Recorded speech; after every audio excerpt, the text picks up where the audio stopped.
You ready?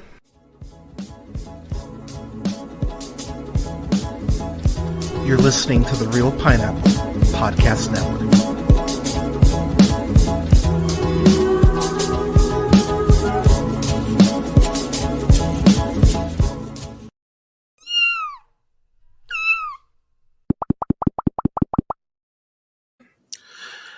Good morning, ladies, gentlemen, theys, and gays. This is the Real Pineapple. This is your humble host, Hunter, here. Wow, I'm tired. So I'm gonna be real with y'all. Not feeling great. Threw up earlier around 5. So I've been up and down since like 5 a.m. So I apologize if I'm just a little off my game. But I wanted to talk about this show. Oh my gosh, friend Lizzie already giving me shit. She was like, "What's my favorite fruit?" And I was like, "Oh, pineapple." She was like, "Oh, I meant you." And I was like, "God damn it." Good one, got me. But yeah, it's this Hunter, and I'm here, of course, with special guest and frequent contributor to the show. Honestly, one of the people's opinions that I truly respect the most in Brandon. Brandon, how you doing, sir? Thank you. I'm doing pretty good today. Cannot complain. Happy to be here as always. It's a pleasure to review and react to things with you. Yeah, man. Thank you so much for making the time. I appreciate you. Let me see here. So, all right. So we got Soapbox Corner before we, of course, get into Daredevil Born Again. And I'm gonna go first just to kind of get it out of the way. Go for it. So I did not watch the State of the Union address because, quite frankly, I refuse to. Because I refuse to give that monster any more of my time than he fucking deserves. This is what I'll say. We're closing in on his first 100 days, and eggs still aren't cheaper.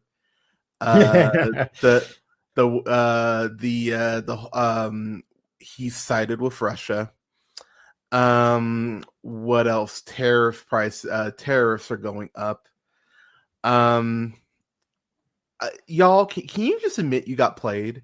Like I think we're just at that point where you just have to admit, like, you fucked, like that Chappelle Show sketch. Like, damn, I fucked up. Like y'all fucked up. You thought this man, you got played. Like, just call it what it is. And look, as someone who takes great pride in being able to talk shit and get out of any situation by just talking themselves out of it, getting played is not a great feeling. It fucking sucks when you get owned and you just have to like sit there in it and just admit that you got bested. It's not a good feeling. Trust me. I get it. It fucking blows. And in that realization that you got played is what stings the most. And I get that there are people, and I'm already seeing it. I'm already seeing, like, I saw a lot of Trumpers even kind of going like, "Oh shit!" Like after last night, like, "Oh, this, all right, this doesn't feel, great." And here's the thing I will say, and I'll admit this is a flaw, one of few, but but this is a flaw of mine. I will admit. I'm having genuine trouble feeling sympathy for those people. Like I really am. And I think a lot of it's because I went through I went through lockdown. I mean, we all went through lockdown, but when I say I went through lockdown, I didn't see my partner for like 8 months because of lockdown. Like I was doing my grocery shopping at 5 a.m. We were doing like grocery drop-offs, and then disinfecting our bags and shit. Like we didn't have anyone else in the house. Like we legit locked down my former roommate and I. And to say that it didn't have a major impact on my mental health would be just a straight up lie. And so I'll admit I am angry at people still for that, because if you'd taken the shit seriously, it wouldn't have taken that fucking long. And so I'm not going to yell again because I've been feeling queasy all day. So I'm not going to yell. I'm not going to scream. What I'm going to simply ask you is this. A year from now, do you really think that he's not going to make things worse? And that's honestly a question, like, and this isn't me being facetious, this isn't me being snarky, this is me asking y'all to really think about, like, this is just what he's done in a couple months. Do you really think he has your best interests at heart? And I'll give you a prime example. I'm blanking on the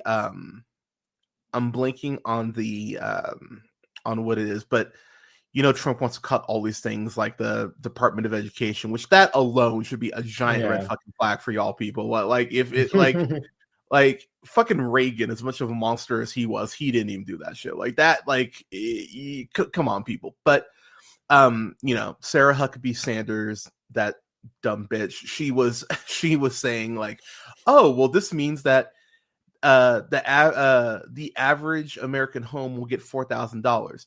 Now, this is why words matter, people. If you've never watched George Carlin, watch George Carlin because he talks about that a lot. Because words matter. Because saying that the average American will get $4,000 is way different than saying every American will get $4,000. And the reason I bring that up is because, I don't know. Let's just say, you know, Trump were to say that he wants to clear out, 280 million acres of trees for like drilling and shit. If you were to go ahead and maybe give, you know, a big tax break to your rich friends and then average that out, that could in theory get to your $4,000, which would mean that, you know, the quote average American, quote unquote, is not getting $4,000. But if you divvy it up, that technically, you know, qualifies in the somewhat of the quadrant of truth. Pay attention to how they're saying this shit, people. That's what I'm going to tell you, because there's a lot of, like, one of my favorite Disney movies is Robin Hood. Fucking love Robin Hood. And the opening of Robin Hood is, you know, the town, you know, Nottingham at large realizing, oh, well, the king has no clothes. People, wise up. That's what I'm going to say. Wise up. And the last thing I'll say about the fucker is that AI video he tweeted out or Truth Socialed out, whatever. I'm not on Truth Social because, you know, I have a soul, but that thing he posted of like in like Saudi Arabia, that AI video of like the golden statue of Trump and shit. What does the Bible say about false idols? Remind me now. You know, now granted, I've read the Bible cover to cover, so what do I fucking know? But I could have sworn that there's multiple verses in the Bible about false idols and putting people on pedestals and how that never leads to good things. So to all you who are still saying he's a Christian, who refuse to acknowledge how incredibly insane he is being, just remember remember all of what I'm telling you. And I've been telling you this shit for years, by the way. So just keep all that in mind. Just remember all this. And again, really think about the fact if your lives are getting better. Because again, he said lower groceries day one, and then like a couple of days later, it's like, well, bring down grocery prices are hard. It's like, oh, well, that's what you fucking ran on, and so you're a goddamn liar, like you've always been. So, so people, it's okay. And again, I admit this is my anger with people not like the internet is such an amazing tool and people don't use it for research, and it fucking bothers me. It's like you have all these fucking resources and you can't be bothered to go ahead and actually do research and educate yourself. At this point, people, I'm sorry, like kids, there are kids who get this guy is a fucking ass. Like, did you not see fucking Elon's kid, whichever one that Human Shield number 8, whichever one that is? Like, did you not see him say to Trump in the fucking Oval Office that you're not the president? Like, here's the thing: two types of people will tell you the truth: kids and drunks. And I'm telling you, that kid has heard that shit more than once, because he would not pull that out of his ass if Elon wasn't going around consistently saying that shit. So again, just think, people. I know it sucks to get played. I know it does. I understand. But there is way too much shit going on right now for y'all to be thinking that Trump isn't fucking dumb. And the last thing I'll say about it, when you have the Prime Minister of Canada, and you know how polite Canadians are, in the nicest way, basically telling you to go fuck yourself. Maybe just maybe it's not everyone else. Maybe it's you. so I would highly recommend that y'all pull your head out of your ass and realize that you got played. Look, it's happened to the best of us. It just happened to the best of us. And I understand that there are going to be some very uncomfortable conversations that families are gonna have to have in terms of like you voting against, you know, your trans daughter, your trans, you know, your family's best interest. You're gonna have some unpleasant conversations, and you're gonna have to deal with that, and you're gonna have to be okay with those people potentially cutting you off because of the decisions you made. But at least you can potentially get on the straight and narrow and try to go ahead and start trying to amend things and do things for the better. So don't let your pride get in the way of this. It's okay to admit that you got played, but you need to start paying attention. And that's the last thing I'll say about it for today. Canada, Soapbox Corner, what you got? Good to see you, by the way. Hey, that was fun to jump in on. Yeah, right. Yeah, you picked, as usual. Your timing is impeccable. Thanks for still having me. Soapbox. Afternoon Tune, my two favorite black people in a white. Hey, y'all, and me too. I'm guilty of this too because I've always found it interesting. But we need to stop pretending we're accountants when it comes to box office and start enjoying films again. Dude, yeah. That, you are not lying, man. Like, yeah, it's amazing how people are so invested in box office. Like, the amount of people, and this is one of my favorite arguments to bring up, is the Blade Runner 2049 argument. Because I was fucking mad when people didn't go see that. Like, I remember I came on the recording. I was like, you fucking buffoons. Like, you know, like I was so mad. I was like, you fuckers. All I hear is, oh God, more superhero shit. It's like, okay, then go see these movies that aren't superhero movies. Like, go ahead and literally put your money where your mouth is. And, you know, I understand it's harder now because the price on everything is fucking high. So I understand that, you know, so I understand some people just being like, I can't go to the movies right now. You know, so I get that. But holy fuck, like, go see stuff like Anora, go see stuff like The Wild Robot, go see Flow, like, go see these smaller movies. Shout out to Flow and Anora, by the way, for their Oscar wins, well fucking deserved. Flow is on HBO Max right now, by the way. I've recommended that goddamn movie to so many people, and I have not had someone come back and say that they didn't love it. So, like, that's definitely been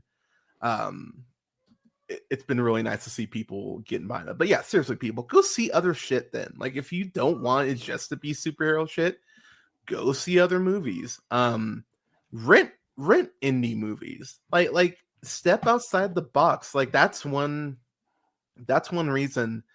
Because I actually had someone ask me the other day, they're like, yeah, you review a lot of indie stuff. I'm like, yeah, because these films don't have the fucking promotional budget to get on a lot of people's radar. So, like, I like to think I'm helping in terms of, like, getting, you know, like, I recommended this film Trust to Bradley, and Bradley watched it.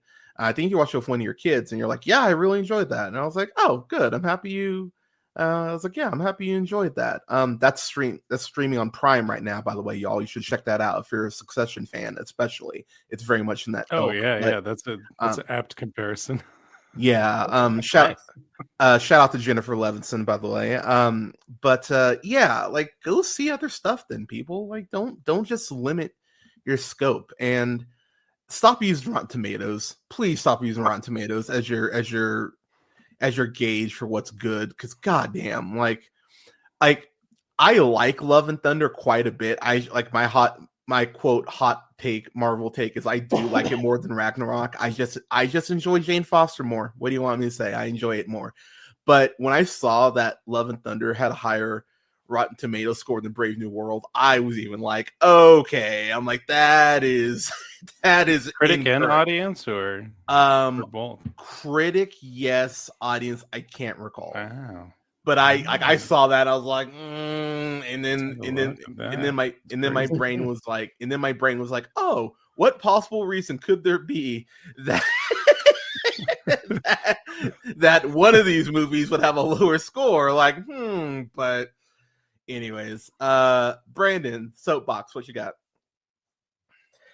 Yeah, it's the Disney thing. The Disney stopped doing their long form animation, and I think it's such a weird time for them to announce that with Win or Lose just now coming out, the first Pixar like animated series, and Dream Productions like earlier, I think last year, or not earlier last year, but after Inside Out too.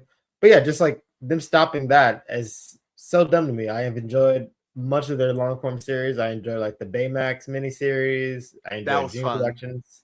Right? Yeah. I heard Win or Lose is great from Bradley. So far, it's very good.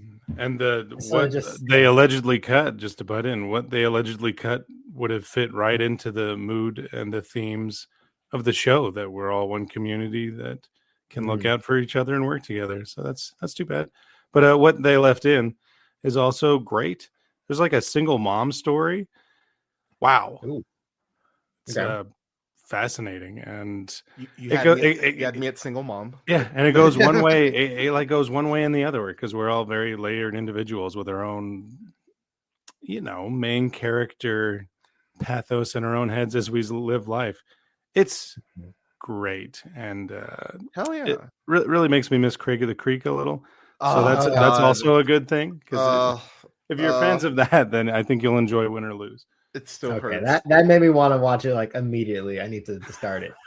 But yeah, it just sucked that Disney announced that, and it was kind of like the crux of it was them saying the Tiana show from Princess and the Frog was like that's been in development for. I'm pretty sure since they announced Disney Plus, is canceled. That long. And so yeah, just that all coming together, especially after like them doing the Princess and the Frog ride now at Disney land. It's just all weird stuff. Disney, I don't like what you're doing. Stop it. Do you even like making animation anymore? Yeah, dude. And I'll be real, like, to kind of piggyback, that's a conversation I think we need to start having, because I've been talking about how I'm so happy that, like Universal and these other studios like are putting out stuff like Wild Robot and Puss in Boots: Last Wish and Spider-Verse and Robot Dreams, and like these different these different types of animated films, because it feels like Disney is not quite abandoning animation, but it feels like their flair and their love for it is just muted at this point. And like, I'll be real, I never reviewed it proper, but I watched Wish, and I was just sitting there, I'm like, what is going on? Like, this is supposed to be celebrating 100 years of Disney, and this is the best you could fucking do? Is this fucking movie? Like, and I was talking to my friend about this. There needs to be certain qualifiers put on certain films. And let me give you an example. So like something like Rise of Skywalker, I judge more harshly because that's supposed to be the encapsulation of the whole Star Wars saga up to this point. It's like, you need to stick that fucking landing, and they don't stick that landing. I still remember like being mid sip of my beer when they go somehow Palpatine's return. I just went, oh man. I was like, y'all, like, it's the same thing. It's the same thought I had when I was watching Tenet, and they're trying to explain to John David Washington, you know, the black guy who has the black one of no name, and they go like, and he's like, wait, how does this shit work? How do you rewind time? He's like, and the lady literally goes, oh, don't worry about it. And I remember I just went, oh, fuck you, Nolan. I was like, oh, fuck off. Like, don't worry about it. So like, just don't think, you know, you might as well just say, don't worry your pretty little head about it. It's like, fuck off with your bullshit. like I don't want to hear that. Like, give me a fucking reason. And I, you know, wish being the, you know, like the animated film to celebrate 100 years of Disney and it being that fucking flat. I was just like, nah, y'all. And we've got Snow White in a couple weeks, and man, that shit just looks rough, man. I just there's no part of me that's excited for Snow White. I'm mildly intrigued how they're gonna get around the very Cosby element of that film. Oh yeah. How do you address that Like in Cosby 2020? element. Oh right, there you go. little pretty little corpse in the forest here. Oh yeah, I my money on a Bradley Cosby impression. Right, that was really good. Damn, yeah, I love it so much. Who knew Jello was apple flavored? But like y'all like that like, and I've liked several Disney live action remakes. Like I okay, so I won't lie. So I like The Lion King a lot. Like I really like The Lion King because it's very Planet Earth to me.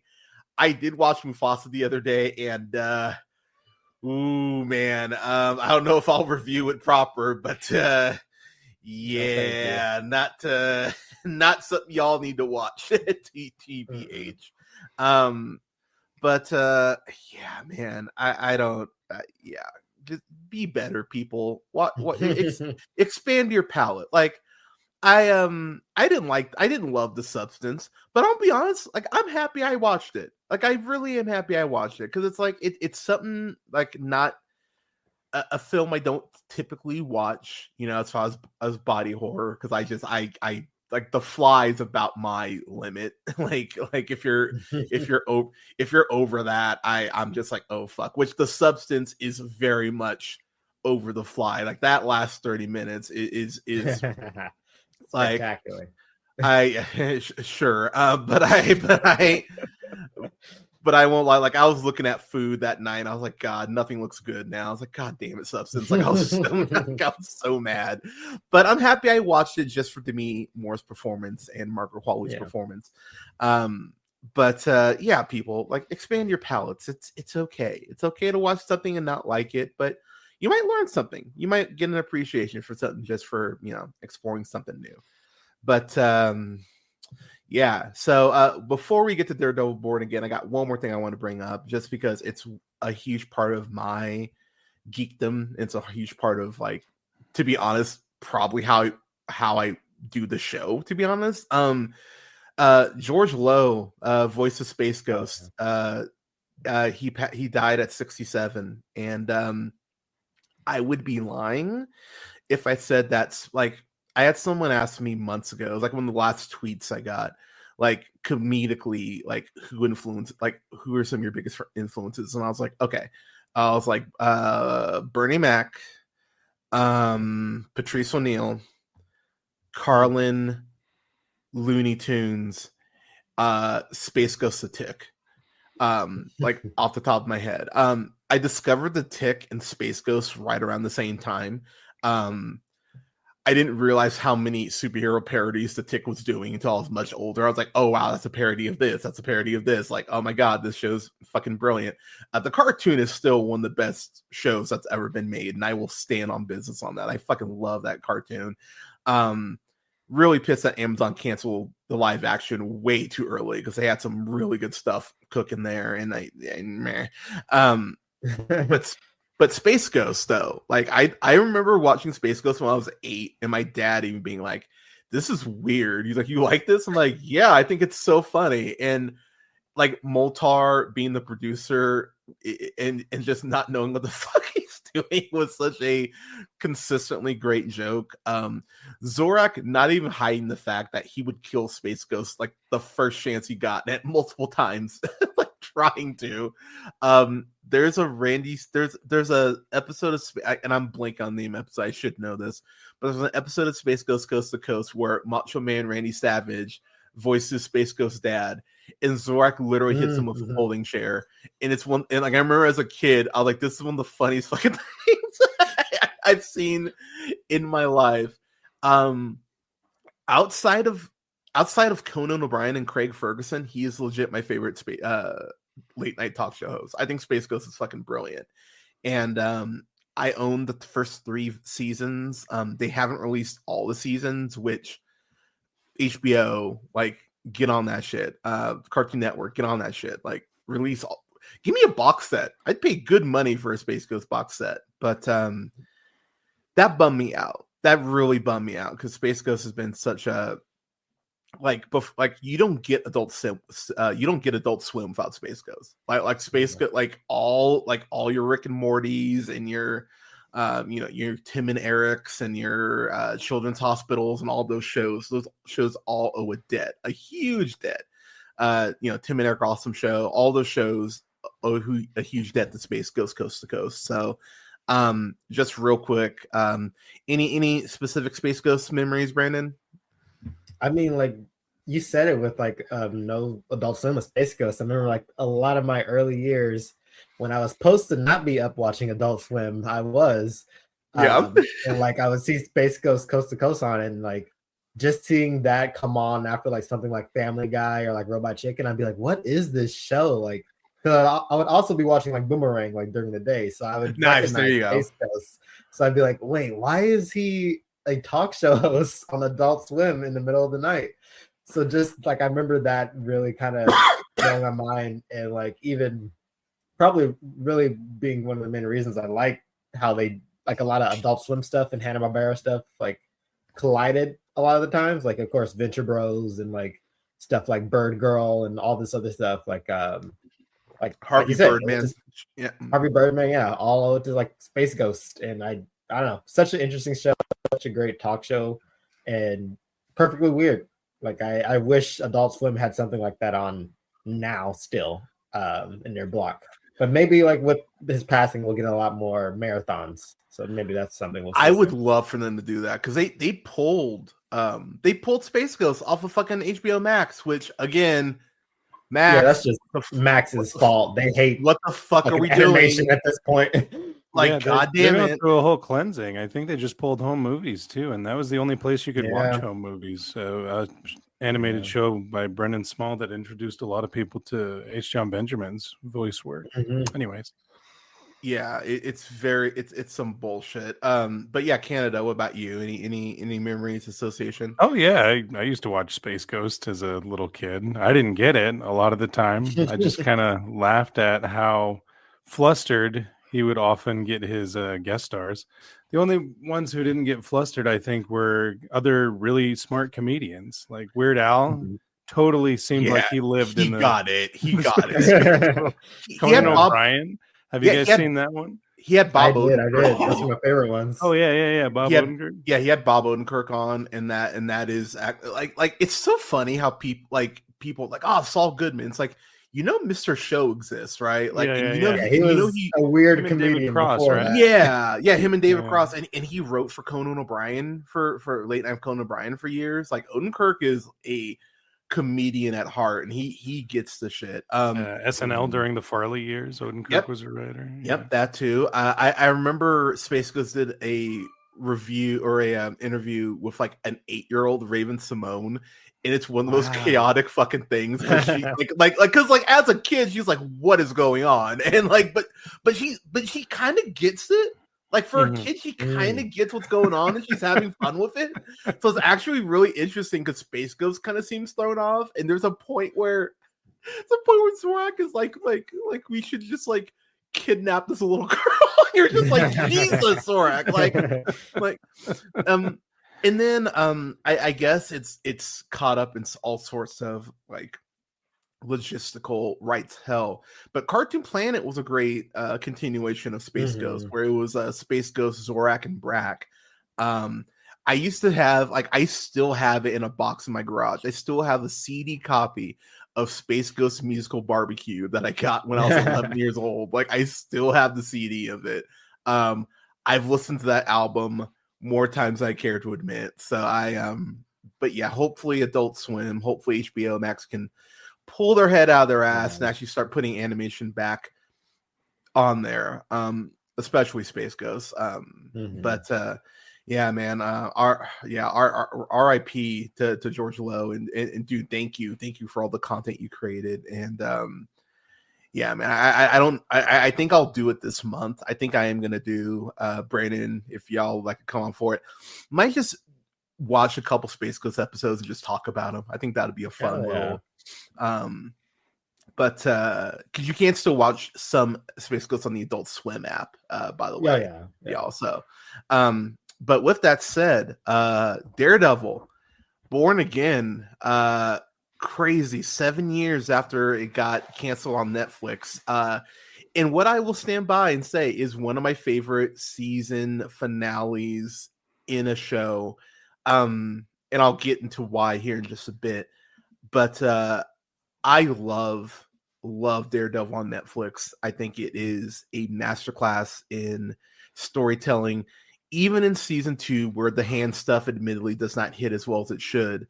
The bits with him and Elektra, like if you've ever had a toxic ex that you're just like, there's always sexual tension, but is she not dead in the season 3? Oh well, so she does. Well, so remember she gets no. You're derailing my thought. You know? So remember she gets killed at the end of season 2, but then she gets resurrected for Defenders. But then she right. dies. But then exactly, you don't see a body though. So I'm like, it feels like bullshit. You know, so it feels like they could be pulling a bait and switch, which I mean, let's be real, they've done that for Elektra several times in the comics. It would not be surprising if it would not be surprising if she comes that back. Actress is kind of a star as well. Yeah, she is. So I mean, she could come back potentially, but Daredevil was a show that consistently, I think, dealt with corruption so fucking well.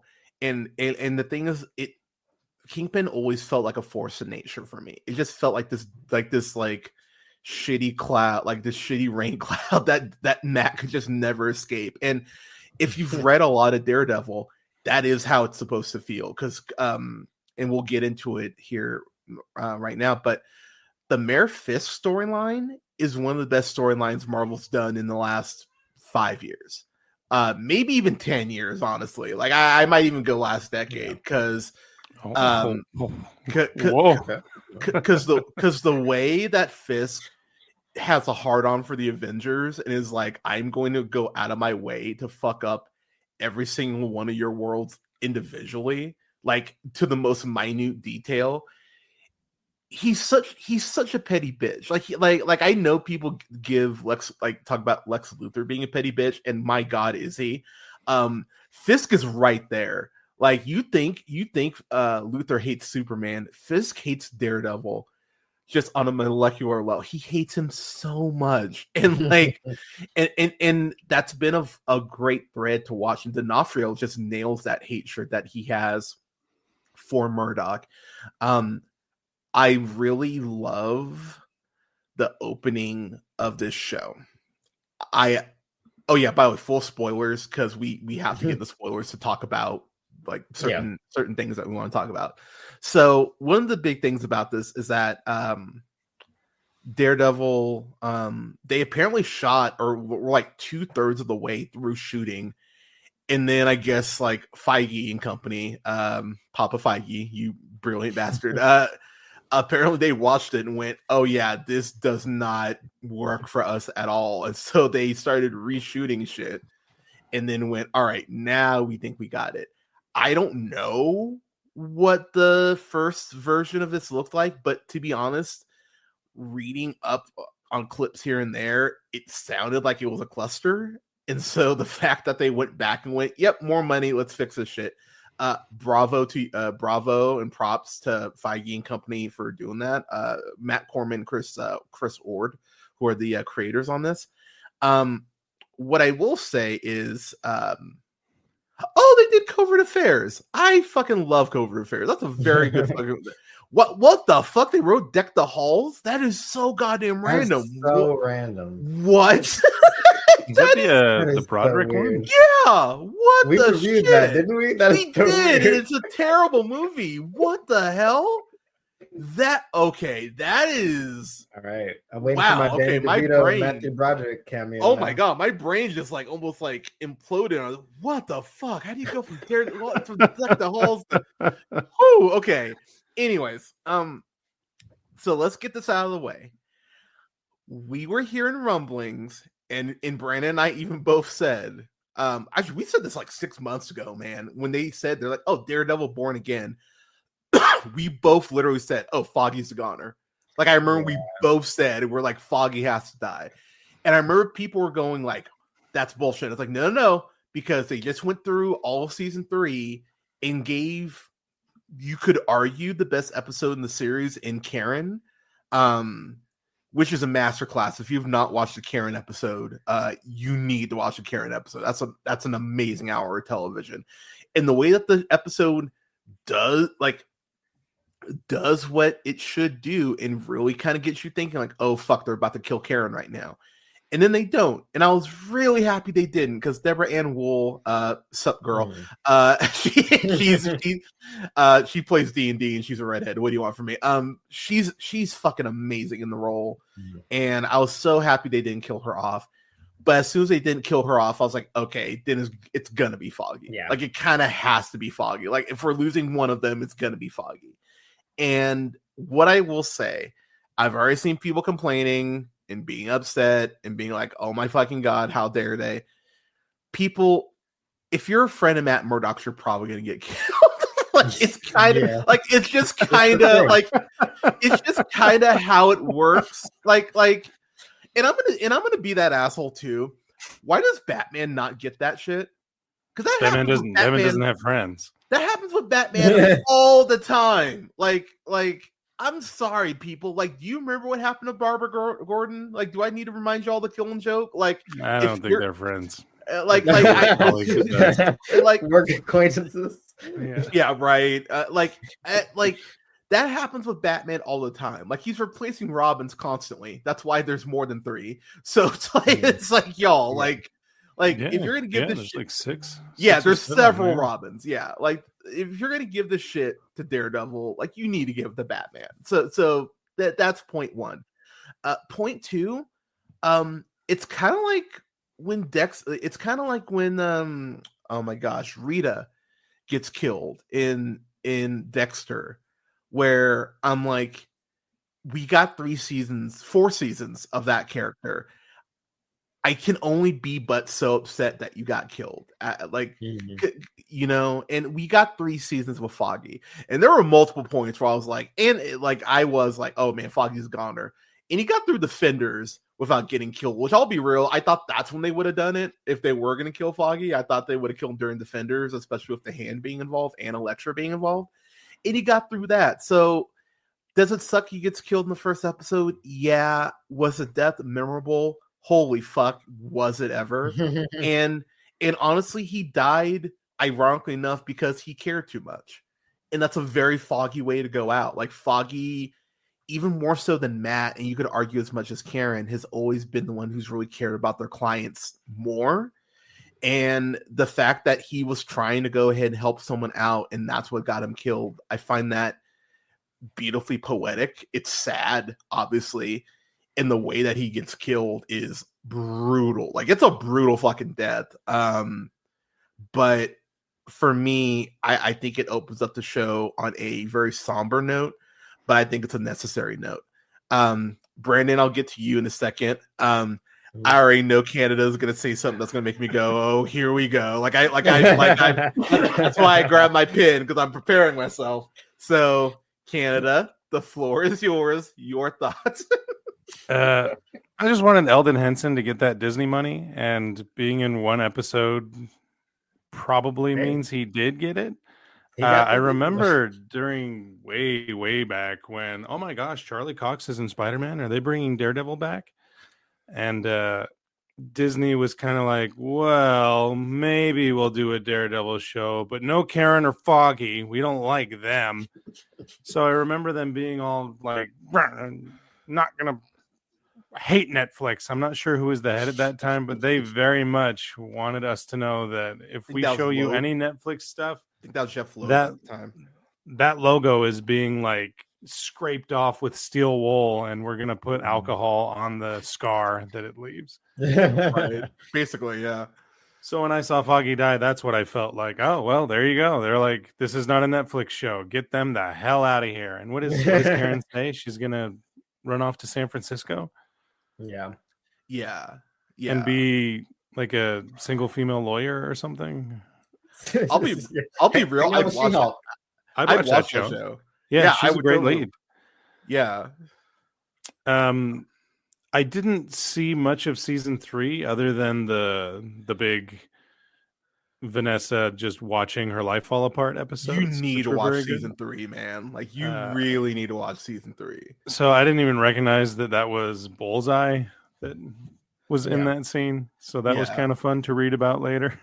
Or I guess they say his full name on trial like a year later. Yeah, and you can see the actual Bullseye logo on the gloves, which was a very nice. Oh, that's cool. Yeah, that was slick. I was like, okay, show. Yeah.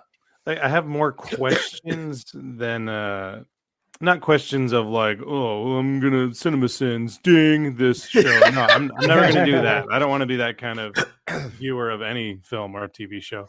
Was there a reason why he didn't cover his face in his creepy Bullseye mask, or any theories behind that? Like, did he want to get caught? So I think that is somewhat of a that is kind of comic accurate actually to some of his looks. Like it's kind of like a remix version of his comic look. Okay. But I do think he wanted Matt to know, honestly. Mm-hmm. And we'll get into why that is. He's a very, very messed up individual is the most I know about his comic and other iterations of that character. They kept that true in season 3. He's the messed up guy. Now, I do want to say to people crying about it,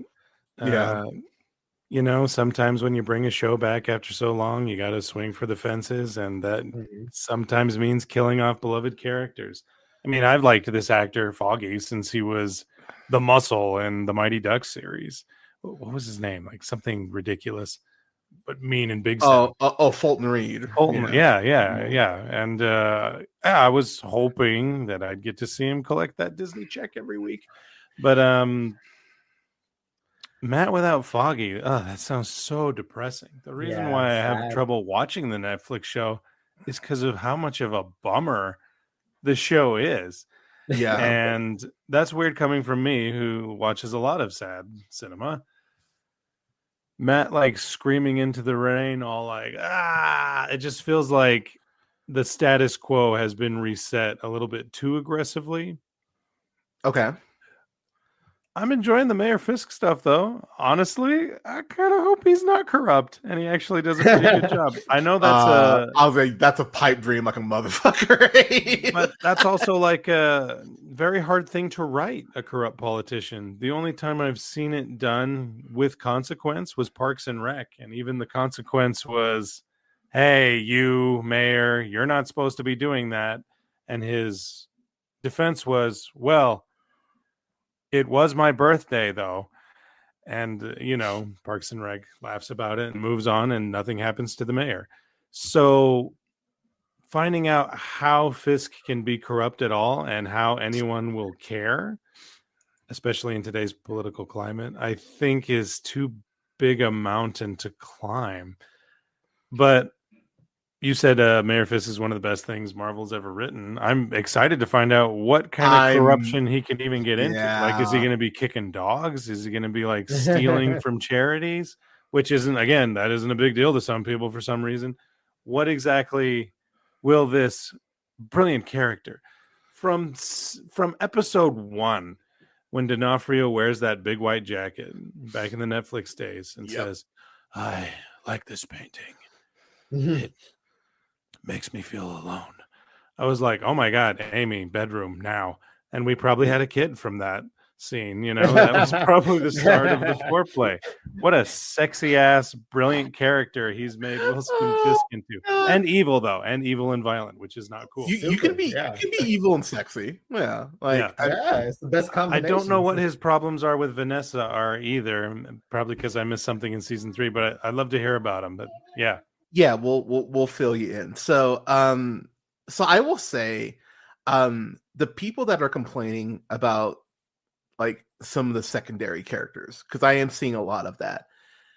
You have not read Daredevil. Like, you've literally not read Daredevil comics, because they're literally introducing people from the goddamn comics. And it's like, people, like, this is, I'm going to be real, Brandon, and you know, like, this is, me being pretentious as ever. This is why I don't listen to people who don't read comics, when they're just like I don't know who this is. Like, yeah, because you don't fucking read. Explains how you vote too, but it's like hey, if I could just interject real quick, that's why you like this is just like with my money thing. Like, let's stop pretending we're accountants and working out blockbusters. But when you don't know who someone is, that's why you keep watching. That's all I wanted to say. Just keep watching. Exactly. They'll tell you that people, these stars love to act. Just keep watching. Yeah, exactly. Like, that's literally their job. It's their job. Let them do their job.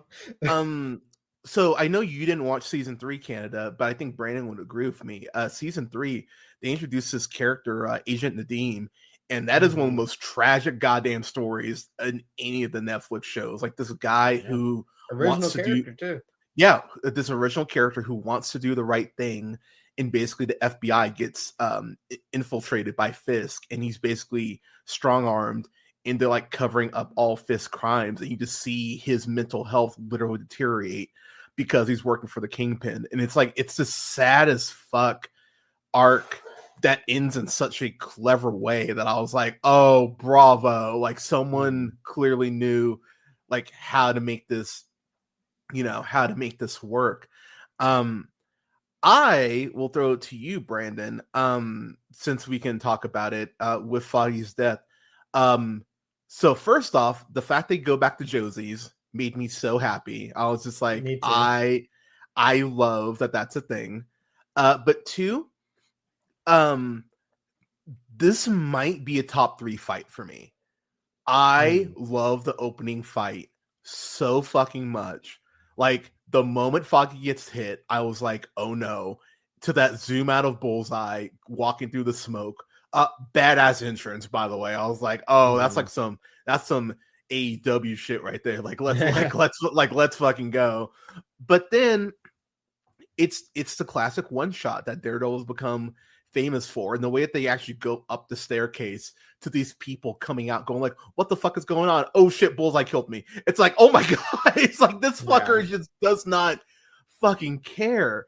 To them going up to the rooftop, which mirrors so much of what Frank and Matt, that conversation that they had on the rooftop in season 2. I love the callbacks, and I thought they were so well done. And the Bullseye costume looks so fucking good. And the fact he's not dead, the fact he's not dead, just you know he's coming back. Like, he's coming back at some point. Yeah, kind of your thoughts on the first fight, Brandon. Like you, I was a huge fan of the first series on Netflix, and like a big draw to that was the action and the great one-ers they would do, and just the choreography and all of that. And I know people were very much worried about the action going into this. Like Bradley mentioned before, this thing went through a lot of reshoots, and it was probably just a straight up lawyer show before. They got the remix back on it. But like those first 15 minutes, that opening is great. I love how they bring us back in, trying to like ease us in, comfortable. It's the trio, they're happy, they're going to Josie's, everything's great. It's the season 4 that probably would have happened if Foggy was alive, and then boom, he's dead. I like how I know some people were complaining about the CGI, but it's whatever. Like, I think some people are gonna like think it looks bad, and some people are not gonna care. I'm kind of the person that doesn't care unless it looks egregiously bad. Yeah. But it was Like, fine. It didn't bother me at all. Yeah. No, exactly. But yeah, the fight okay. into the bar and Bullseye fighting Matt while also like just chucking things and killing civilians in the bar was like an asshole. It was prime Bullseye to me. I was like, yeah, this is exactly what he does in the comics. He's like, yeah, I'm just gonna kill some civilians and make you worry about that too. Like the part where he throws, like I noticed it, like he throws like 2 balls, like one at Matt and one at like a lady, and like it like ricochets off like the wall and hit the lady. It's like it's some squirrel it's some Squirrel Girl shit. Like he's ricocheting stuff off walls. It really is. People. Yeah. And I want him in Marvel Rivals more than ever. But oh, he'd be great on. I didn't even think about him. That would. Ooh, that's a look, guy. You smart son of a bitch. Yeah. I think this whole opening is such a kind of bringing back the people who love the Netflix show back into the fold. Like you get the kind of comfortable scenes with the trio, and then you get like the action that we're used to, and then like it's kind of like Bradley said, status quo reset. Like it's 1 year later, and now we're kind of getting used to these people again. Yeah, beautifully said. Canada, what about you, man? I had a quick question. I just know interesting facts about people falling. So when Matt throws Bullseye off the roof, in my head, I'm like, you can survive that height. And then we see Bullseye. I thought does that he survive because you can survive a fall from that? I think the furthest someone's been thrown from a building is like 15 stories and survived. God damn. It's probably even higher by now. Holy shit. Yeah. God. There was an episode of The Wire where a vice cop has to jump out a window. Yeah. Mm-hmm. The fall from that was actually much higher, but the writer said no one's going to believe you can survive that far of a fall, so we're just going to lower the fall from real life. That scene's intense as hell too. Like, but is Bullseye? My question is a super. I'll just say superhero as an umbrella term, or is he just really tough? And I guess he survived. So at the end of season 3 of Daredevil, he's kind of getting the Weapon X treatment. Like they're putting, like they don't tell you it's adamantium that they're putting on him. But I could easily see a world now, especially after Brave New World, where they say it's adamantium that was being infused in his spine because his back is literally broken and he's being operated on by like clearly shady doctors. So I wouldn't be surprised if we find out that he's been like propped up with adamantium. He's got something in him, yeah. Yeah, because it definitely doesn't look like just normal stuff. I will say to you, Cam, real quick, everyone in your family, that hair, man, it's like a Maybelline commercial whenever I see your kid. like that, like shit looks fluffy and like it's like, about the CG real quick. What I thought was so interesting is we see him swinging around, which a human being can't do at night from buildings. So lighten up on the CG. But when we see Bullseye faceplant on the cement, that kind of looks like they chucked a guy onto. Yeah, right. So it looked like a guy or like a really wild. A dummy or something.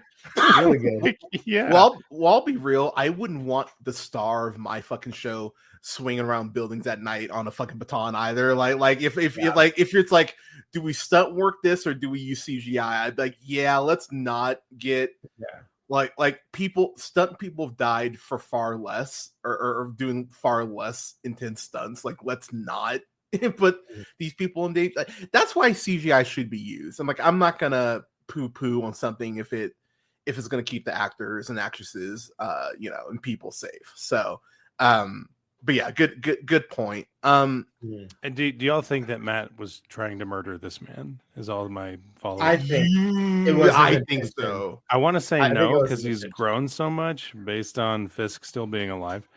But I'm assuming he found a better path, or do you think that died with Foggy? So I think he was seeing red in that moment. And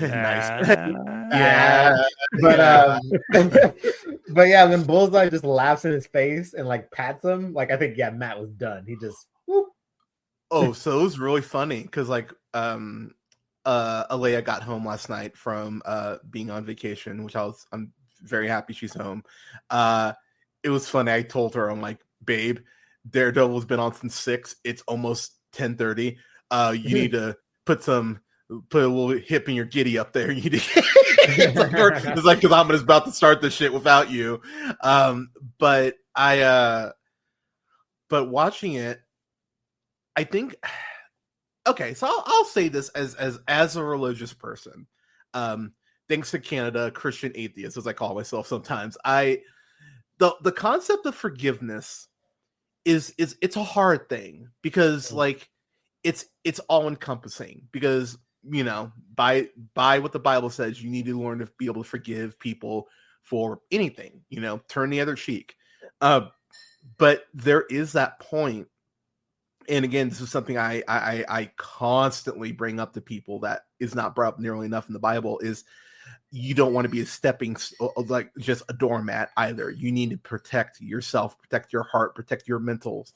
And the fact that Matt has at multiple points gone out of his way to not kill people, and to try to be the better person. I told Alea as we were watching Daredevil season 3, especially as shit gets more and more dire. Because she asked me point blank, she was like, "Would you have killed Fisk?" I was like, "Oh, I would have snapped his neck." I was like, "This whole fucking if you're the villain, if you snap their neck, the villain, you're no better than a villain." I'd be like, "Yeah, but the villain wouldn't be around anymore." Like, I was like, I would have snapped his neck, not thought twice about it. Sounds like you agree with Zack Snyder's Man of Steel, don't you? I just like, okay, okay. So first off, Snyder's Man of Steel has multiple issues, and that's one of the handling is on. But 2, he should disappear into the Phantom Zone just like everyone else, with that whole giant stupid vacuum. But the thing is, though, with Matt, and I think it's the interesting point, is that he's tried to do things the right way. Like, he gave them the fucking bag in terms of evidence to put Fisk away, and he still fucking got out and then infiltrated the FBI. And there is that point, and it's one of the reasons why I'm already like, killing Foggy was the right call. There's this amazing shot where Matt is like starting to cook dinner, and he hears. I really like the way they're kind of doing like a Max Payne with Matt whenever he's like hardcore listening to someone. I really like the way they're kind of slowing that down, and it's like making you focus on how he uses powers. It's a very new thing, but I really like the way they're doing that. And the first instance when the aspect ratio changes. Yeah, I love that shit. But the fact that he hears Fisk talking about how he's going to run for mayor, and he just immediately burns his food and just goes over the couch and sits down, and you feel how heavy that is to him, how he's like, this fucker just won't go away. Like I'm doing everything, quote, by the book, unquote. It's the Dexter argument. It's the Dexter argument where it's like, is someone killing serial killers and child rapists and people who SA people, is that the wrong thing? And I'll be real, and I've said this before. It's like, if I knew Dexter, what he was doing, and he lived next door to me, I'd bake him cookies every week. I'd be like, good for you. You're saving our tax dollars a little bit, and you're getting these people off the map. Good for you.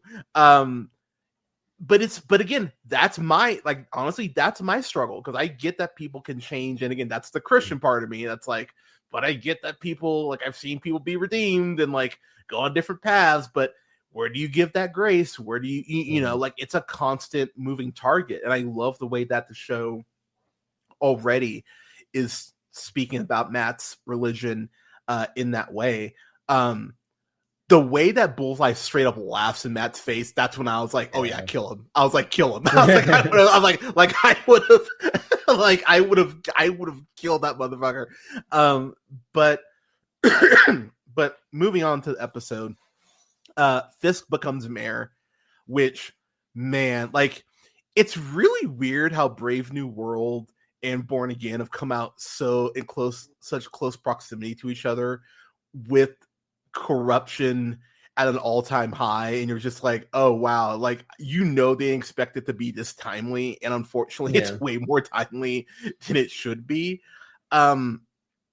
Mayor Fisk, the speech he gives is so scary because if you replace vigilantes with Black people, LGBTQ people, the speech plays the exact same way, and it's like it's haunting, honestly. In the way that D'Onofrio delivers that speech, you're just like, oh fuck, this is bad. Like it gives you that sense of dread that Kingpin should give you, because of course he's charismatic as hell and like charming, and like you get why some people would fall for the con, but the actual words he's speaking, you're just like, oh fuck, like this is not good. I am going to go into one Easter egg that I went, oh shit, we are expanding this, because my theory is that Kingpin will be the next big bad post Secret Wars. I think it's going to be D'Onofrio. I think he will be on a rampage. I think he's going to go after the Avengers.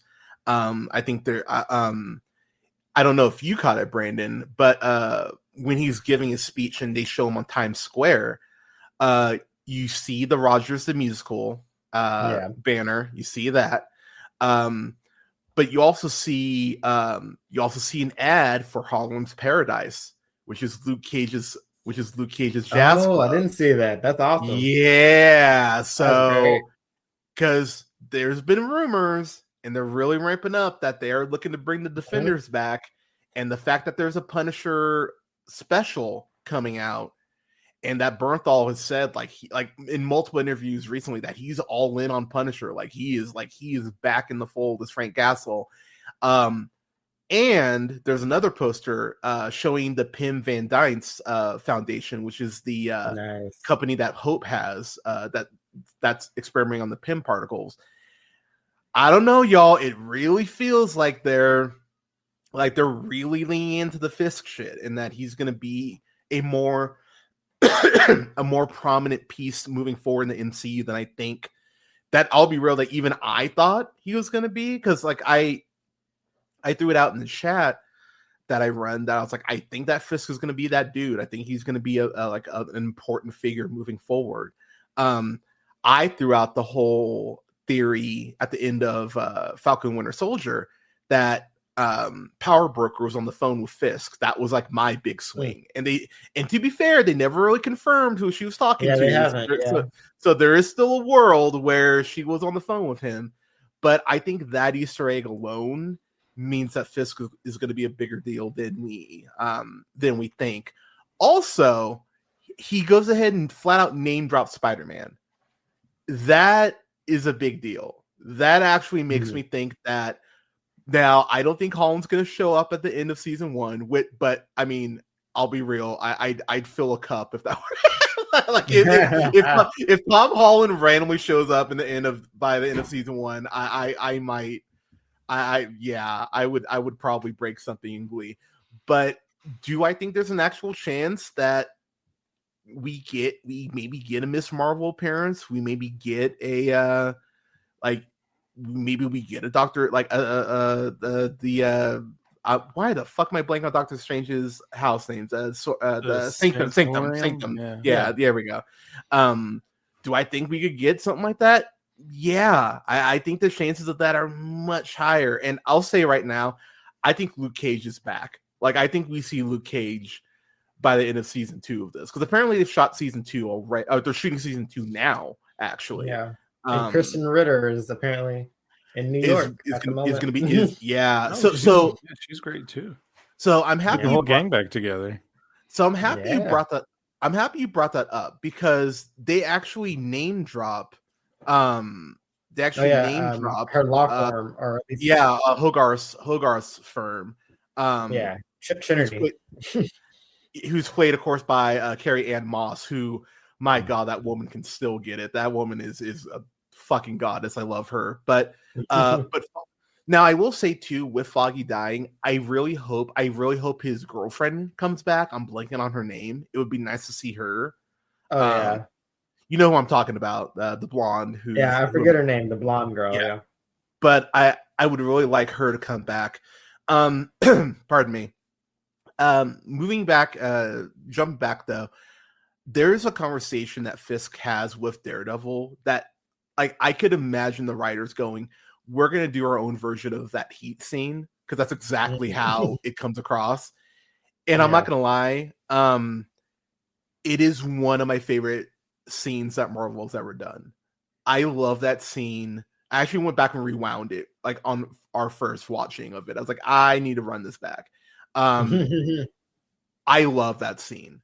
I love that scene so much. I for me, it's a masterclass in writing. I love that fucking scene because it is the nicest way to go. We both know eventually where this has to go. Like they know. They know. Like it's so great how Matt is very much playing up his Catholic upbringing and being like, look, I understand that people can change. Like almost like he's trying to convince himself. Like, I know people can change. I know people can change, but you've tried to kill me multiple times, which he's right. He's 1,000% correct. But also, I know who you are at your core. And Fisk, the interesting thing is Fisk doesn't really fight it. Like, he doesn't even really fight the claims that much. Like, he says he's a changed man, which, shout out to Echo. I'm happy that they're keeping, because I'm excited for when Echo pops back up, because I just love what does Matt say? Like, I heard she shot you in the eye.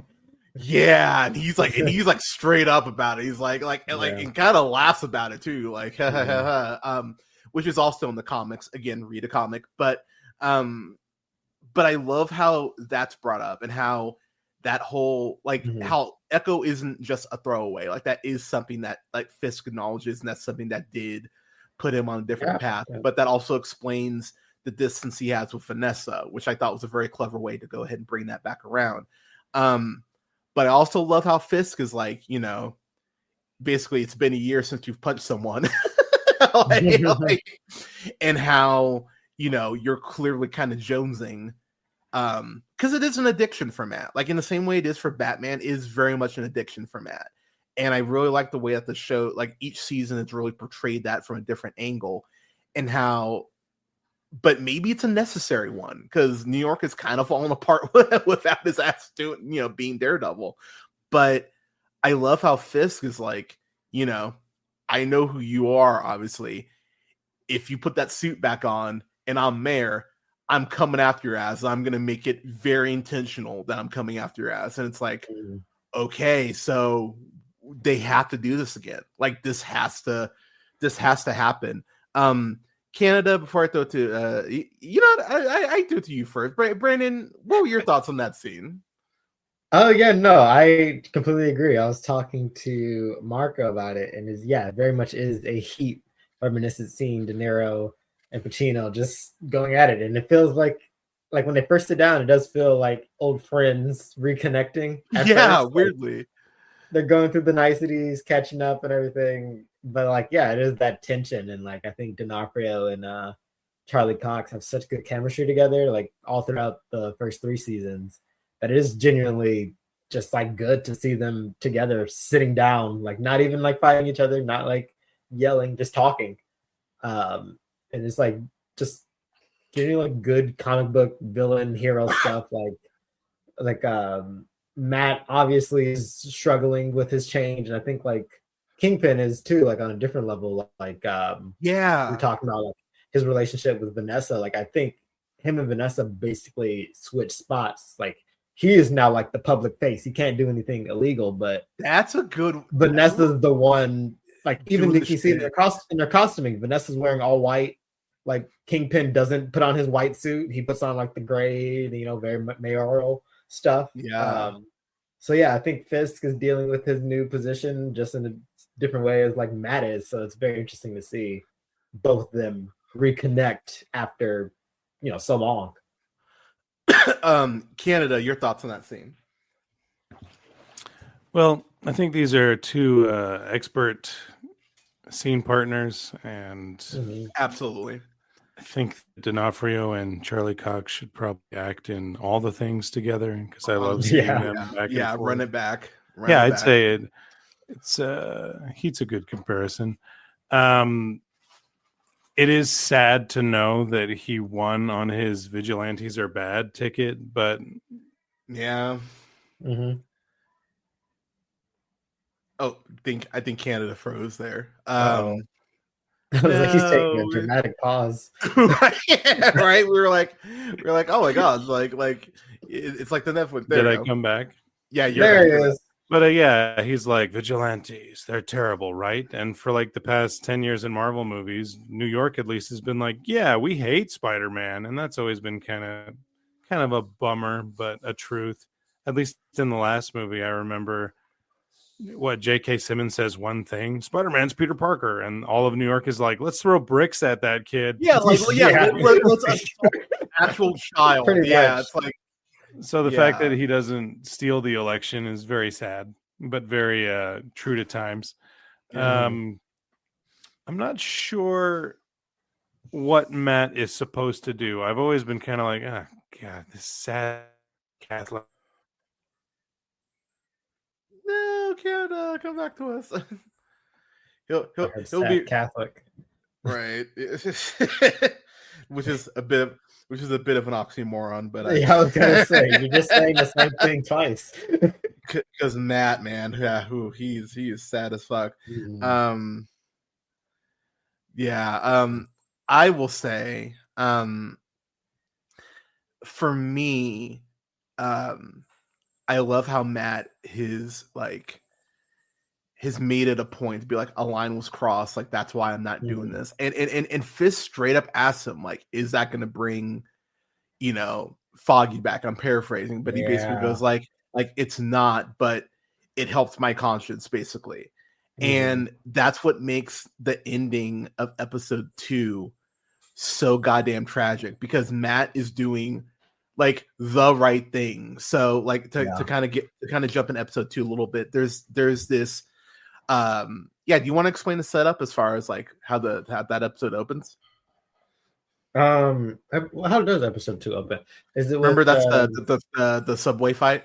Yes. Okay, we get our first look into another vigilante who we get a peek in episode 1, the White Tiger. But here he is, like in his regular civilian clothes. He's walking down the subway. Fisk is celebrating his win. It's New Year's, and there's these two guys harassing this one guy. And so he intervenes. Unfortunately, one of the dudes gets hit by a train.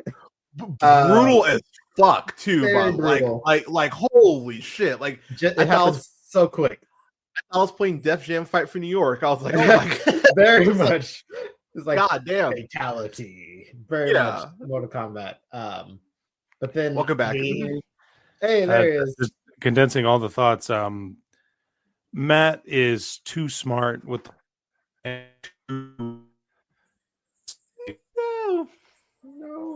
No, Canada. I crave your thoughts, Canada. I know, like it's like Canada's it's like Canada's teasing us with his thoughts, and I don't like it. You're doing it on purpose. He'll be back in a sec, but continue, Brandon. Basically, he finds out one of the dudes is a cop, and he gets basically got, and it feels very, very much like a season 1 plot line almost. Yeah, it does. Like, bringing back the dirty cops, the corruption, and like just him getting caught up in this, and then therefore Matt getting caught up in it because he overhears like what's going on with that. It's just very interesting to see, especially with I don't think Fisk name drops White Tiger, but like I said, we see video recording of him in the first episode, like fighting some people in a bodega. So yeah, it's very apparent there are more vigilantes in New York now. And yes, this show feels a lot more comfortable. Of course, it's in the MCU proper than the original series to be, name dropping heroes and kind of doing more stuff with other vigilantes. Yeah, and so I will say too, Hector is it Ayala? Is that how you say it? Ayala, I forget. I don't know. I have to hear it again. When I heard his name, I was like, "Oh shit!" Because I was like, Hector. Why do I know that? Oh yeah. And I was like, "Oh yeah, White Tiger, let's go." And I really love the way that element is brought in.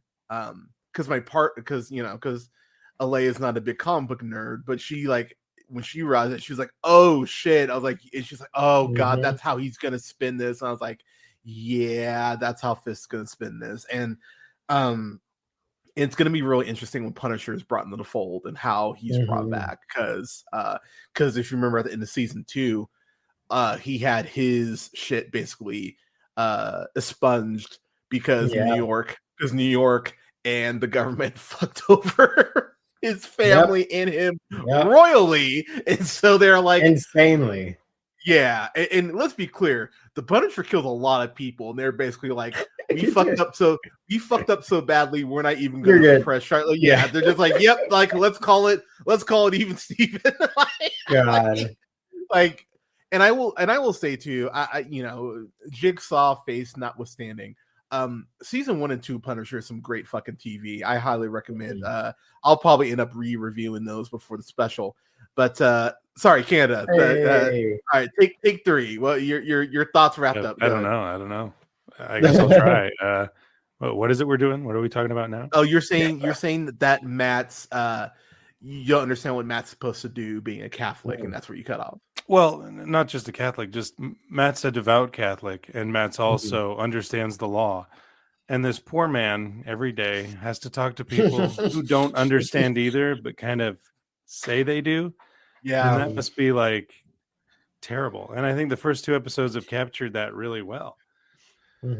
Yeah. Like he's talking to Fisk, and Fisk is like, we certainly have different ideals. And Matt could, in a PowerPoint presentation, be like, here's how you break the law every day. And Fisk could be, say something idealistic like, can someone who knows better and what's better for everyone truly break the law? Like, yes, you can. And Catholic-wise, that as well. Catholic-wise, also that. Yeah. You're sinning. Absolutely. This is a sin, and you're terrible. You're awful all around. And for the city to be like, I like that guy. He looks good in a suit. Like, it is the saddest, most depressing time for Matt. My son, Oren, who the first time he saw Daredevil was in a Spider-Man cartoon. I won't say which one. Because I don't want to spoil. I know people haven't finished that series yet. Oh shit! Okay, yeah. Fuck. Or maybe he's not in that, Hunter. I don't know. But it's a joyously monumental occasion, and after these first 2 episodes, which I don't think I'll watch with him, because they are a little bit too adult, not just in violence but also in conversation. Like that's fair. Talking about the logistics of how to fix a bridge on time and keep your mayoral promises aren't entertaining for a kid. My trifling ass is like, wow, how's Fisk gonna get these unions in order? But Bobby wrote real quick without breaking the law. Quick on that. That was a fucking brilliant PR move by him. Agree. Like when he did that, I was like, God damn it, that's smart. Like he gets how to play the game. That's the thing. Like he's a monster, but he gets the shit, and that was but sorry, continue. Is Matt Murdock usually the last Matt Murdock thing I read was Mark Waid's run in like 2014, so it's been a minute. But is he usually this intelligent all around? Because that surprised me as well. Oh yeah, Matt's a smart dude. Yeah, no, Matt is very intelligent, and he can and he can read your law like forwards and backwards. So no, Matt is cool. Yeah, really Matt is very I'll be real. That's why I loved his She-Hulk appearance so much, because when that was very fun. I like because when he's going back and forth with Jennifer, you're like this motherfucker does study his shit. Like he's not just Daredevil. Like he's cool. Like he's a great fucking lawyer. Also, it'd be really nice if Jennifer popped up, or if there's a phone call or something. Agreed. I'm just like, because their chemistry is absurd. Like I just like give me that, please.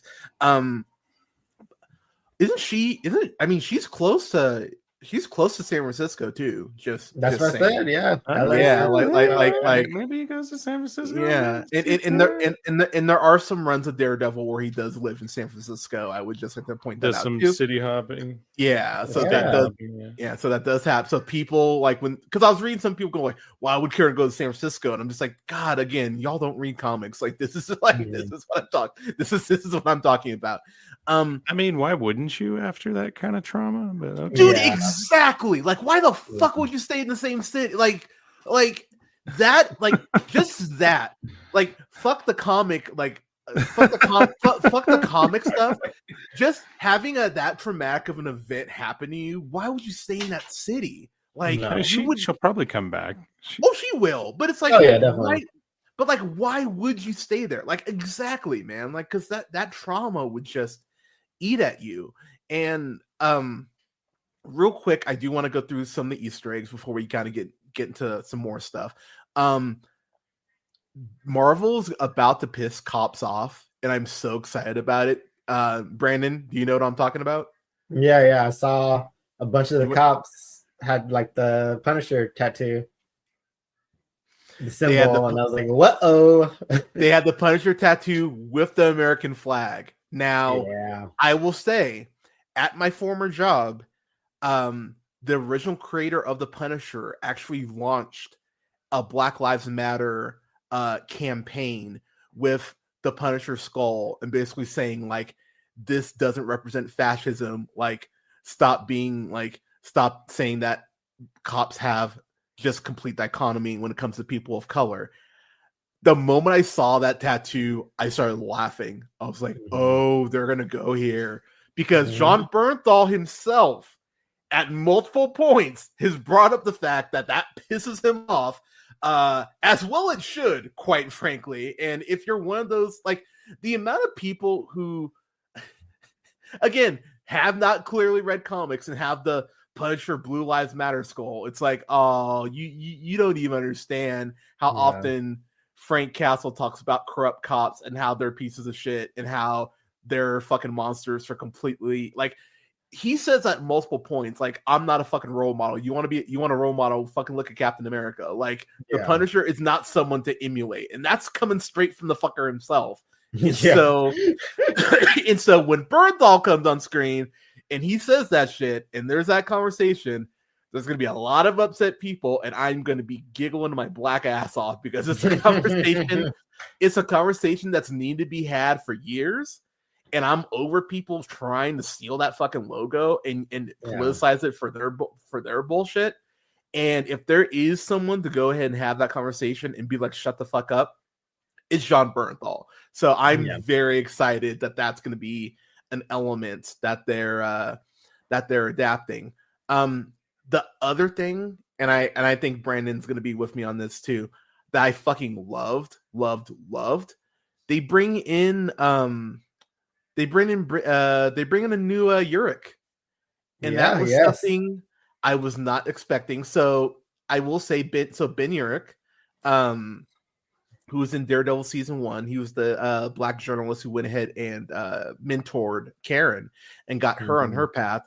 Of course, Kingpin shook them like a chicken and killed his ass, which was, admittedly, I'm not gonna lie, man, that might be the hardest scene for me to go back and revisit, because I agree. That's like the biggest sin of season 1 to me, because I love that character so much.